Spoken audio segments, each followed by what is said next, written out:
why don't we get going for our last session so people can take their seats. And I want to thank you for being here all day. As I said earlier, as we said earlier, there will be a reception that follows. It's just down the hall, and to the left we'll have some little food, and I think we have some wine and beer possibly too. So we recommend, a good way to kind of talk to some of the people who are here, and many of the speakers will still be here. So, I want to, Dennis, my introduction of Tom is on here, so I apologize. Thank you. So our last session of the day will be moderated by Tom Lambert, who is the Wall Chair in Corporate Law and Governance here at the law school, one of our phenomenal professors here. He's written, his area is antitrust and business orgs and in that area. Regulatory matters. He's written more than 20 articles. He's written an antitrust textbook. He's graduate of he's won, I won't even list him here, but he's won almost every teaching award and scholarship award the university has to offer, Gold Chalk and others. A very popular professor here. He's graduated from the University of Chicago School of Law, went to Wheaton College before that. He clerked for the Honorable, I have it right here, Jerry Smith on the Fifth Circuit, right, after law school. And so I want to welcome Tom and turn it over to him.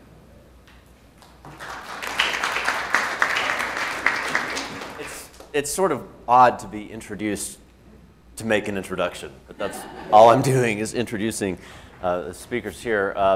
I do want to say a little bit about what we're about to do. I had a philosophy professor in college who was frequently asked the question, well, what can I do with philosophy? And his response was, oh, the question is not what can I do with it, it's what can it do to me? And I bought that and majored in philosophy. But the truth is, it's a lot better if you can actually do something with it.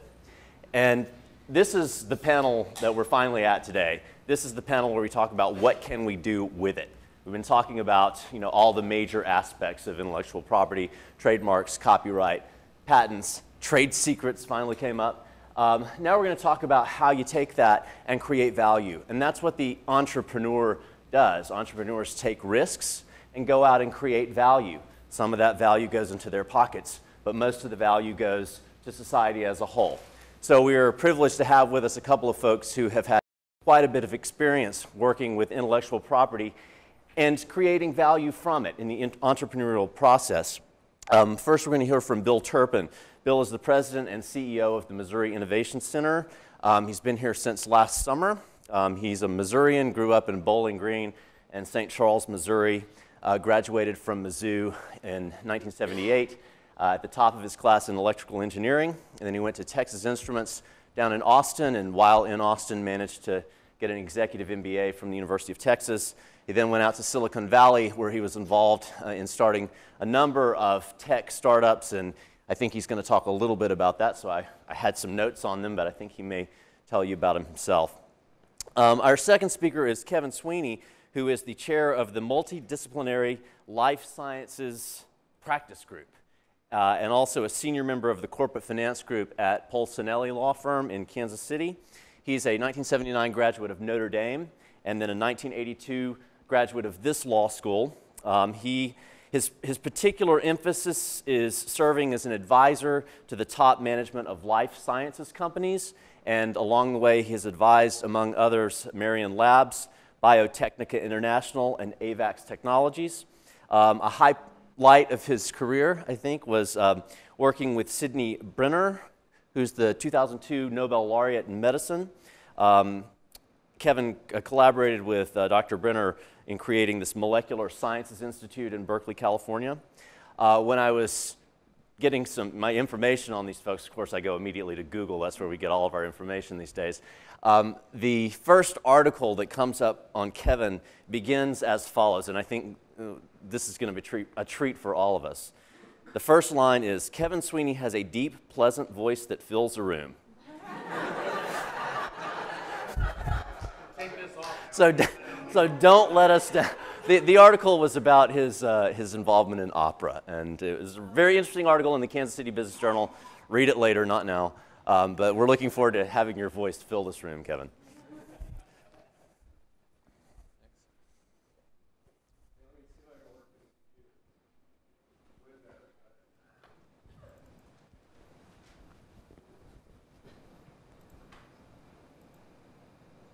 Slideshow from the beginning. There we go. Okay, thanks for including me. While you're reading, I'll tell you a story. I'm an engineer. You heard that part, but my grandfather, lawyer, went to school here. My father, lawyer, went to school here. My sister, lawyer, went to school here. And my niece and her husband, lawyers, went to school here. So when it came to going to college, Mizzou was my obvious choice. My dad wanted me to be a lawyer, and we agreed that an engineering degree would be a good pre-law degree. So I started engineering school, and once I got involved with it, I decided, hey, I think I want to stick with this engineering stuff. It's kind of fun. So I've had a career in engineering. Started out in Texas in '78, right after I graduated. Got my MBA. I started a company in Texas. About 2 years into it, a company in California purchased our company. There was just 4 of us at the time. They made us move to California or they wouldn't buy us. So we had to do that to close the deal. That got me to California. 4 years after that, the internet was kind of new. This was 1994. Everybody thought the internet was just a precursor of something that was going to be really big called the information superhighway. But friends and I started a company in '94. And back then, the internet was all static documents. Everybody saw the same document. And we had this idea of dynamically creating stuff based on who you were, what you'd been doing, what was in your shopping cart, and stuff like that. Our dream was to be able to order pizza on the internet and get it delivered. So we started that. Early on, I was acquired into Netscape in '95.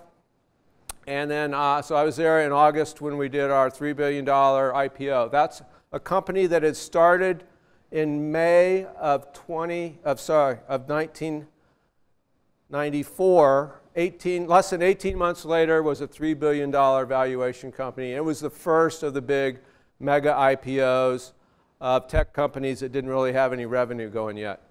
So it's quite the rocket ship to be part of that. I've also raised money successfully from Kleiner Perkins. They're the guys that funded Amazon, Netscape, Google, all the big guys. And for 6 months, I was actually a venture capitalist at Redpoint Ventures. We looked at a company at Keyhole. I won't tell that whole story, but we passed on it. Google bought it later, and it's called Google Earth, Google Maps now. Came back to Columbia last summer. I'm going to talk a little bit about why. So my career, I'm not going to go through it. But you can see there's a lot of different things that were, I have a surfing analogy. They were big waves to surf. Like the internet is probably the biggest wave I've ever seen of new technology. And just being able to ride a wave like that and all the power behind it, you can make a lot of mistakes and still be a very successful company. So my career has sort of been finding the next wave and linking the waves together. I started out when the IBM PC came out. Most lately, I've been doing mobile phone apps and cloud services, which is kind of where we're at in the computer field today. So that's what made Silicon Valley what it is today. The question is, what do we have here in Missouri to work with? And I claim that there's a lot of surfable waves coming along in a lot of areas that Missouri is the place to be. So with the surfing analogy, you got to look out and you find a wave that's small, but it's going to be big, and you catch it while it's small and you ride it while it's big. So these are the things that are still somewhat in their infancy, but things that we have here in mid-Missouri that we could be riding those waves as those waves get bigger. I've been in meetings just this week on a lot of things relating to cures for cancer, diagnostics for cancer, turning cellulose into jet fuel. There's just a lot of stuff going on here in mid-Missouri. And this is what excited me to come back to Columbia, basically, is I'm here to help other people start companies and learn how to surf these waves. This is the key point I wanted to make in my slide. I want to connect why is entrepreneurship and intellectual property, why do they go together in the same sentence? So if you look at the university here, we're creating a lot of really great, innovative technologies, basically, or science. And we do that in our four main areas everybody knows about. But we don't do it in isolation. We do it with government agencies that provide funding for our research. That's where we get most of our research dollars. And we do it working with corporate partners that are out there. And so I'm trying to show in this the flow of money from the federal agencies over to fund our research here. Some amount of money coming from corporations to fund research here. And those are all to create intellectual property, which then eventually might get licensed back to corporations and turn into products that we can use that change the world. The problem is this model is changing. The federal agencies are starting to look at their grants, and they want to see how the grants are going to affect society. They want to see commercialization. They want to see results. You can't just innovate on some esoteric idea anymore and get funding on it. It's even worse in the corporate world. They're not spending a lot here on funded research. And Chris Fender will tell you it's getting harder and harder to license our IP out as basic patents because corporations have stopped doing a lot of the R&D they were doing before, and they've found out that large corporations just are not very innovative. So their solution is they let little companies, startup companies, do the innovation, and once the little company proves there's a market and makes the product work, the large corporation buys it. So almost all corporations now are getting their innovative products from startups. So to make this work, what we need to do is take and build this extra step where we help create startups that are based on the IP out of the university. The startup is going to do additional development, it's going to raise capital, and it's going to move that product closer and closer to market, potentially even partway through regulatory approvals if it's a life science company. And then the hope then is the product becomes successful and it gets acquired for billions of dollars after it goes through this cycle. So this is the way industry wants to work today. And I would contend if we want to work with industry and federal agencies, we have to get into this act. So I'm here and CEO of the Life Science Business Incubator down by the reactor. And what we try to do is nurture startup companies. Somebody drove by the other day and they wanted to know if we have high temperature rooms to grow chicken eggs in the back. And I said, no, we help start companies. That's the analogy with the incubator. So we try to provide everything there that people need to nurture a small company. A lot of the companies are spin-outs from Mizzou, and I see some people in the audience that I know. Others are just community entrepreneurs.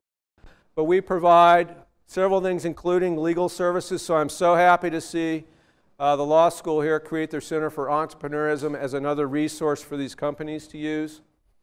We help provide financing. We work with Polsinelli to provide advice and do a lot of things. So that's what we do down there. Our typical engagement is before a spin-out comes to us, it's already a research team that's created some science here at the university. They've filed their disclosures. The university has typically filed a patent. The company forms then, license the patent from the university, and then spends all the time and energy productizing it, getting it to a point where then it can graduate from the incubator and either be acquired or move on with greater rounds of funding. So I'm just trying to show that, in my opinion, creating startups, a lot of people think, well, that's a nice thing to do. Some people can make some money from that. But I really think in the business climate we're at, if we're not creating startups here, we're not going to get our technology out into the market, and we're not going to change the world in the ways that we are capable of doing. So I'm excited to be here. I'm excited that there's so much really interesting, cool science going on around here. And I'm available, and my staff is available to help provide advice on starting a company, licensing in your IP from the university. We've helped companies do that, or going to further stages. So I'll turn it over to Kevin. Maybe there'll be questions later. Do you have a slideshow? How do I turn this off? Okay. Well, I don't have a slideshow, so I'm just going to sit here and perhaps we can chat about a few things as we bring them up, because Bill raised a number of very interesting issues, and we've heard kind of some themes through the day here. Maybe I'll we can try to pull together a little bit. First, let me tell you a little more about my background. I work primarily with companies in two industries. One are emerging and growth, and then more mature life science companies primarily, some technology companies, because there's today an increasing overlap between technologies, mobile technologies, healthcare data technologies, and the more traditional life science, medical device, pharmaceutical, animal health, plant science, biosafety, biosecurity type of companies that I work with.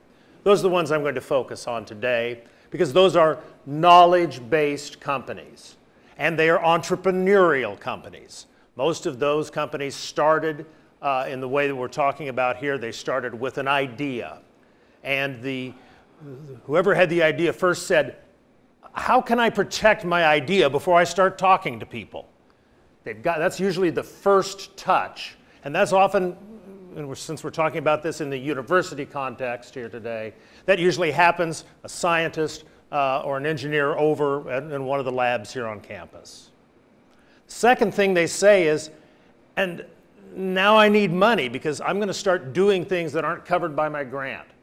And I need space to be in because the D part of my research and development activities, I probably shouldn't be doing that in university space. So can I go to an incubator? Can I go to a off-site space and start operations?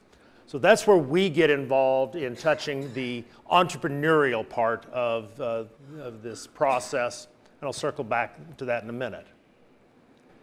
Just for reference, the other type of company I work with is college sports. And we haven't talked about them, but I'm involved in the antitrust litigation currently pending against college sports, the O'Bannon case, and then many, many other lawsuits. And you say, why are you bringing that up? College sports is an IP-driven business. It's media content. And we heard about the publishing business earlier.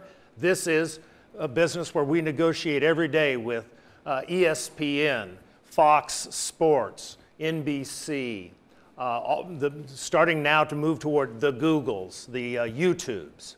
And that's very much an IP-driven business, and we could sit here today and probably have a really robust discussion about name, image, and likeness rights of student athletes.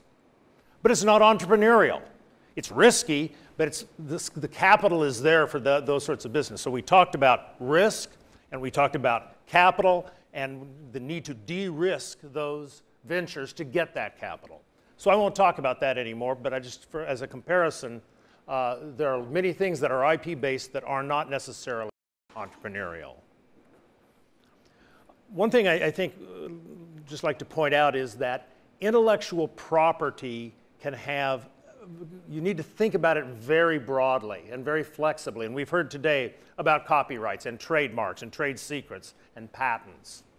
But intellectual property can even be broader than that if you're thinking about it from an entrepreneurial standpoint. Just to use a war story, there's a guy named Ewing Kauffman who in the 1960s was kind of struggling as a pharmaceutical salesman, and he went to his garage and started grinding up oyster shells and putting them in a bottle and selling it as a calcium supplement out of the back the trunk of his car. He called it Oscal.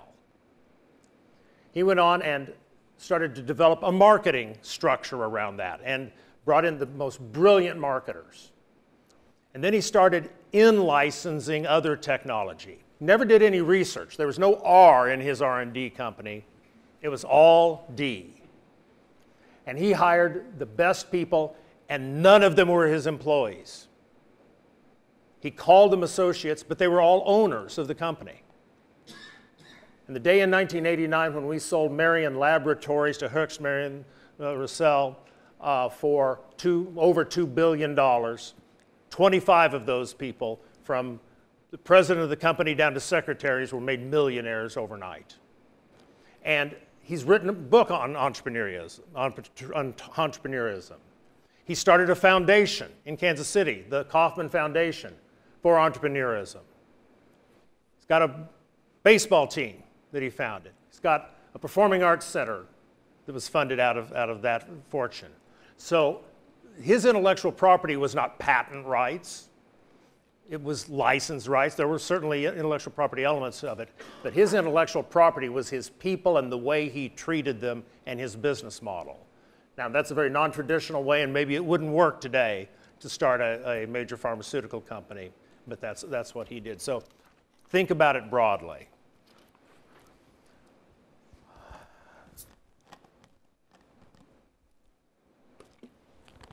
The linkage between money and IP is critical, and you had lines going up here and forth.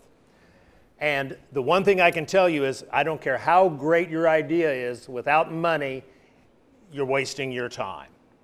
And you said another thing, Bill, that was very interesting. You said you were in Austin, Texas, and your company had to move to the coast when it got funded.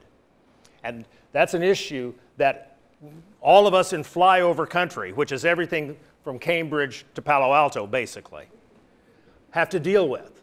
And those of you who are from Missouri, and I'm from Missouri, grew up in Carrollton, Missouri. That's 90 miles north of and west of here.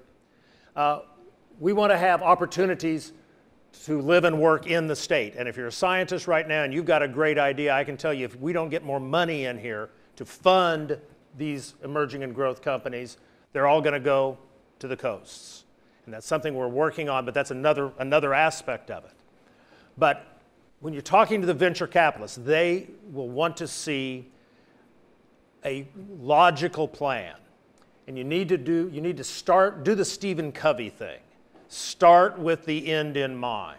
When you have an idea, if you're sitting there, you're saying, I just found out this really cool scientific thing. Boy, I'm thinking thoughts that no person has ever thought before. This is really great. I'm going to go start a company. Who's going to give me money? What you need to do at that point is sit back and think about every aspect of what that business model might look like. Yeah, you need to know the science. You need to know what scientific studies and tests you need to do to prove it. You need to know where the pitfalls are in that science. But you also need to have an extremely strong and broad intellectual property strategy plan. And to go and protect that brilliant idea, that's important. But as we heard the prior panel talk about, it also needs to be broad enough protection that it's not just a one-trick pony. It's not just one good idea. But often venture capitalists look for what they call platform technologies, something that can be applied in more than just one commercialization avenue. Different products, product extensions, different types of markets. So you need to have broad product protection. You also need to, we heard about the concept of blocking patents. Yeah, you may be able to get it patented, but unless you get a freedom to operate opinion that says, you can go out and practice this without having someone else either stop you or you have to pay money for it to be able to go out and practice this, then you don't really have a plan that's going to be able to take you to commercialization.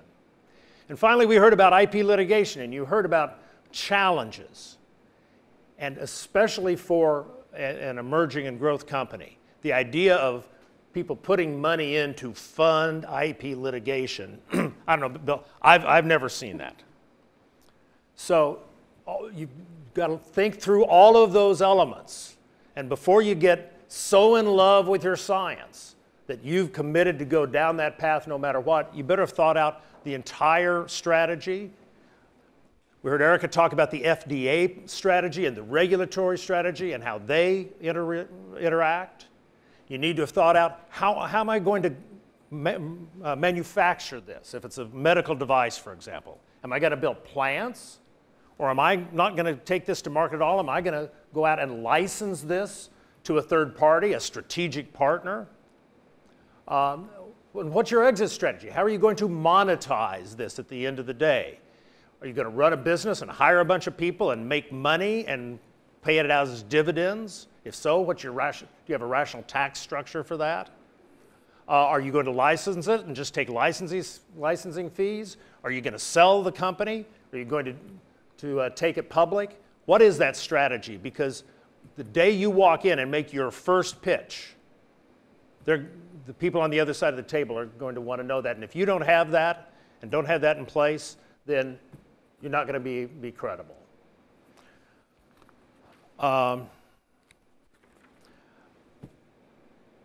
Sweat the details. You don't have much money. You're always resource limited. But you've got to do the IP stuff right. You've got to make sure you have in your employment agreements IP ownership provisions. If you have third parties writing code for you, you have to have the work for hire provisions in your contracts. Because if you don't, when you go to get money from somebody or sell your company to somebody or go public, there will be mean, nasty lawyers on the other side of the table whose job it is to do, it's called due diligence. And that due diligence is intended to make sure there are no problems. But I will tell you, they will look for problems, and what they use those for then is leverage to get the price down for your company, get the pre-money valuation down, to get a better deal for their clients. It's an adversarial relationship. So you might say, oh, I'll go back and get those later. I don't want to spend the time and money to get the work for hire contracts now. And I can assure you, if you can even find the people 5 years later and you go back and try to get those, it will be a whole lot more expensive when they know you need them than when they need the job. So one last comment, and then we can have a discussion. That's on the relationship between the university and industry-sponsored research partners. And I see Steve, the light's up. Are you still out there? Steve's here, and talked to Hank a little bit on the way out. The University of Missouri has taken a bold step in changing its IP ownership policy as it relates to industry-sponsored research. And it basically has made it much more friendly toward having companies come in and pay for research to be done here, and then not have to fight the university over who owns that research, but instead puts that decision in the hands of the private investigator that developed that and who has the relationship with both parties. And I can tell you from personal experience, I'm dealing with a situation right now with another university, similarly situated, that has kind of the old model, which is, no, this is our intellectual property, we need to own it so we can make money off of it. And I will tell you, the major companies are having real problems putting money into that model because they don't want to be, this is a situation where they're not only paying for the research, but they're also giving equity in the startup company, this new venture, and then they may have to pay royalty rights. And it's just something that they can't get their head around, and truthfully it will put Missouri in a preferred position when it comes to negotiating those down the roads. And then, Bill, the final point that you talked about, and this new venture, is that there's starting to be partnerships between industry and the universities to basically co-gestate these emerging and growth companies, to bring them together and have someone else manage them, have a management group, have the university provide the science and the technology and do the development work on a fee-for-service basis, have the industry contribute their technology as well as the university, go ahead and negotiate the commercialization deal up front. So the sponsor of the research may say, and if it comes out right, we will have an option or maybe a requirement that we will license back this technology and we will take it to market. And if we don't, then the entity can take it to market and we are both partners in that and we both have equity ownership interest in that so that we have a mutual interest in making that successful, even if we, the industry partner, don't take it back and commercialize it ourselves. So I think that's very consistent as kind of the next stage of how companies like maybe coming out of the incubator here may be able to interface with industry. So those are the thoughts that I had as a wrap up of the things I heard today. Happy to throw it back to you all. Excellent. Well, we've got a little time for questions. Wonder if anybody has any for these gentlemen.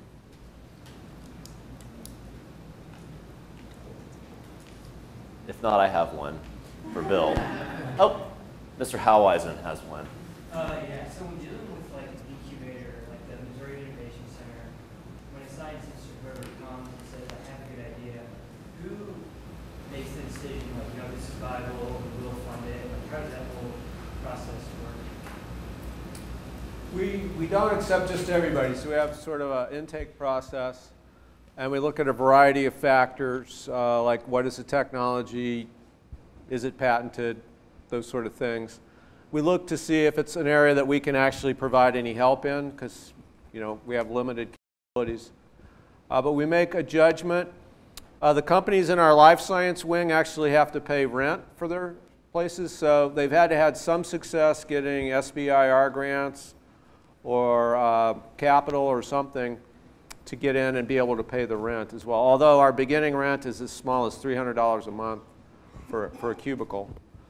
But the other thing we can do is we have non-resident clients, as we call them, and that's companies that aren't even in the incubator, but we deem as interesting.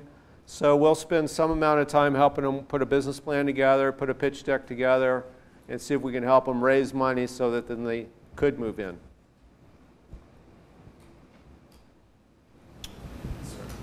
It's been observed that a patent is not a license to print money.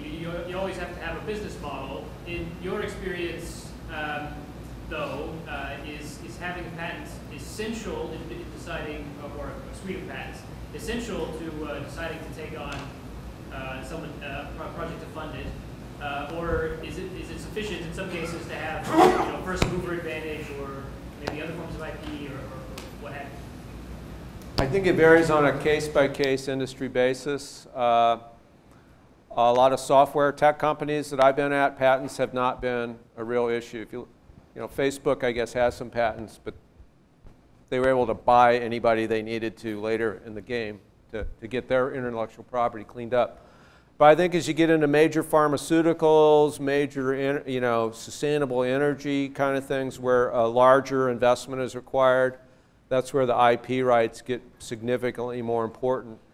Because like we were talking about, if you've put all that money into something and proven a market, you don't want copycats to come in without having to spend comparable amounts. So a lot of the life sciences deals we look at, we really look at the patent portfolio as part of the value. So follow on to that, for many companies in the early stages that do rely on a patent portfolio, their only substantial asset may be the patent portfolio.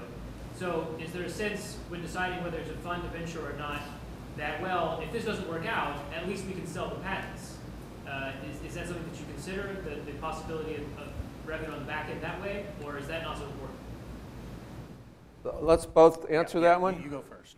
My experience is if you couldn't make a product out of it, the patent isn't worth anything. I've closed down companies I've started and with the idea that, hey, we'll sell off some of the assets. We never got anything.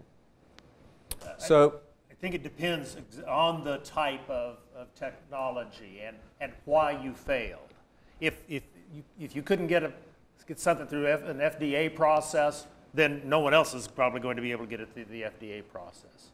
If, on the other hand, you just ran out of resources, and there are times when, because you didn't have good management, or some other aspects of your plan fail, that a bigger company might say, I will come in and buy that for cents on the dollar.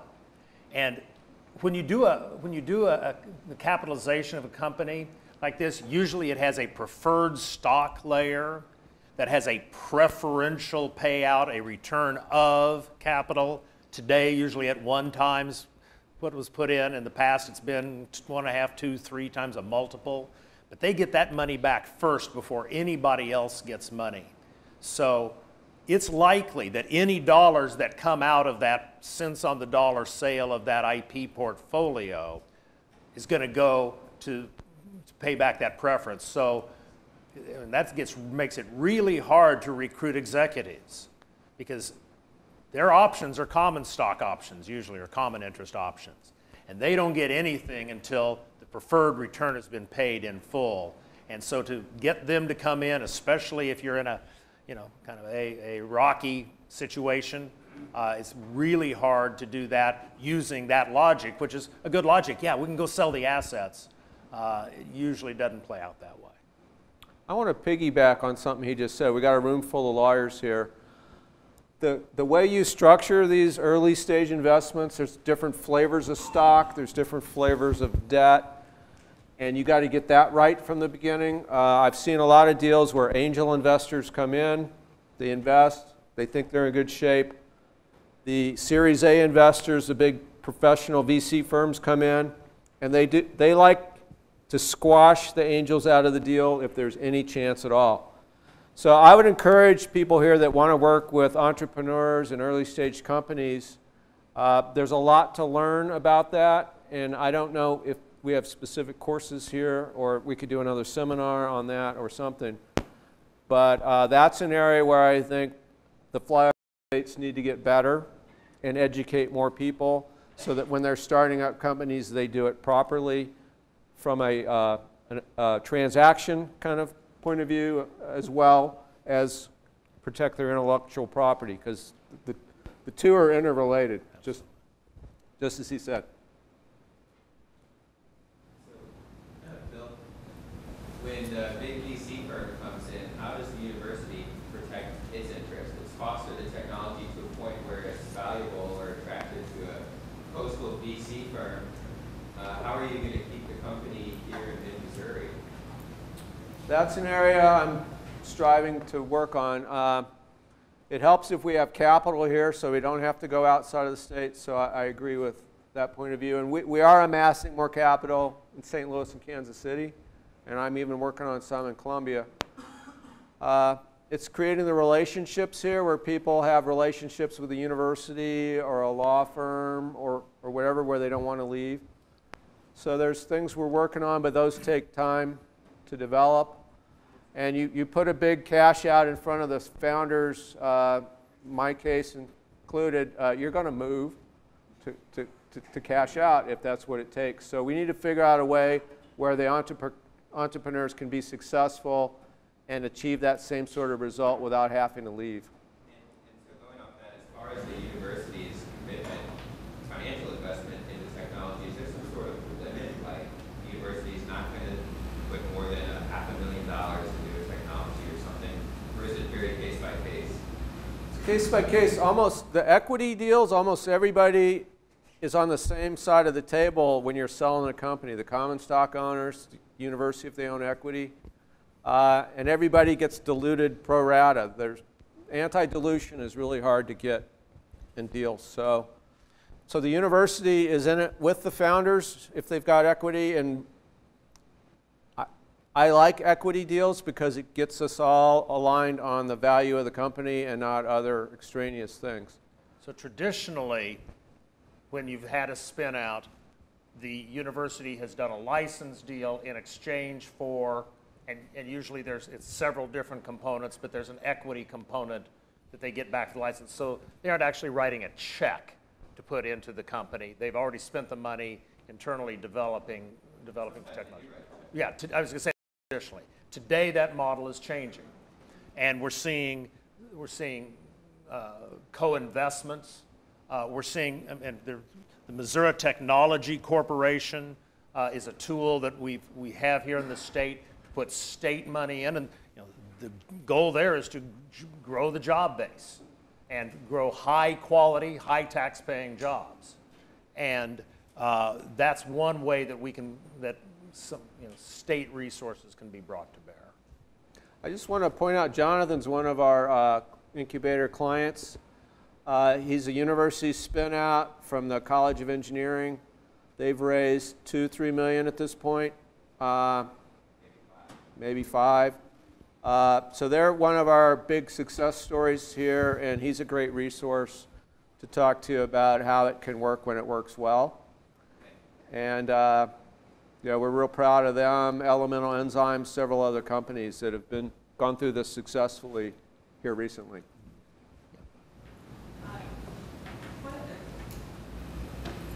Piggybacking on your response about continuing to educate people, if you turn somebody down, do you give them feedback? Like constructive feedback? I myself and almost every venture capitalist I know tries to add value even when we say no. We're going to say why we said no. We're going to provide tips for things you could do to do better. And so that's my style, and almost every investor I know is going to want to do that. And so as you're out trying to raise money, your pitch actually gets better. The more people you talk to who turn you down, the better you're going to get, because you're going to get all this feedback and advice on how you could have done it better. Anything else? All right, I think it is 5 o'clock in Bermuda. So it's time for the dean. Well, it is almost 5 o'clock somewhere, and there is a reception in a moment, and I don't mean to stand in the way. But first of all, I want to thank our last panel. I